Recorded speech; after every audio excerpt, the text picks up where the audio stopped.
الحمد للہ رب العالمین،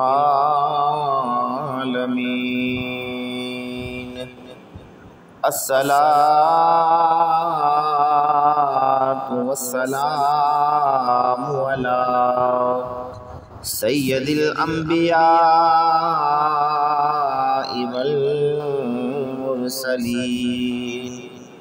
اما بعد فاعوذ باللہ من الشیطان الرجیم، بسم اللہ الرحمن الرحیم۔ ان اللہ وملائکتہ یصلون علی النبی یا ایھا الذین آمنوا صلوا علیہ وسلموا تسلیما۔ الصلاۃ والسلام علیک یا سیدی یا رسول اللہ، وعلی آلک واصحابک یا سیدی یا حبیب اللہ۔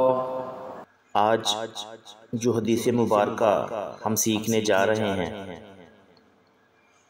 اس کا عنوان ہے کہ پیارے آقا صلی اللہ علیہ وآلہ وسلم نے ہمیں نماز کا کچھ حصہ گھر میں ادا کرنے کا حکم دیا ہوا ہے، اور اس حکم کی وجہ کیا ہے؟ یعنی کہ جو فرض نمازیں ہیں 5، وہ جیسے ہی اذان ہوتی ہے تو مسلمان جو مرد حضرات ہیں وہ مسجد کی طرف چل پڑتے ہیں، لیکن پیارے آقا نے ارشاد فرمایا کہ نماز کا کچھ حصہ وہ گھر میں ادا کرو۔ وہ کون سی نماز ہے؟ نماز کا وہ کون سا حصہ ہے جو گھر میں ادا کرنا ہے، اور یہ احکام حکم دینے کا مقصد کیا تھا؟ اس سے ہمارے لیے کیا فائدہ ہے، یہ انشاءاللہ ہم سیکھیں گے۔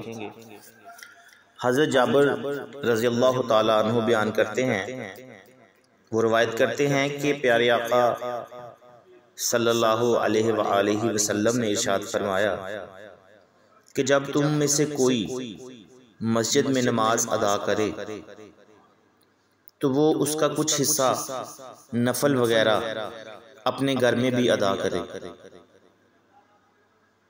کیونکہ اللہ اس کی نماز کی وجہ سے اس کے گھر میں خیر و برکت فرمائے گا۔ سبحان اللہ۔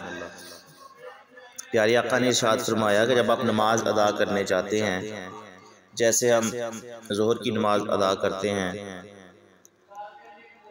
تو اس میں جو پہلی 4 سنتیں ہیں، 4 فرض ہیں، مسجد میں ادا کرتے ہیں۔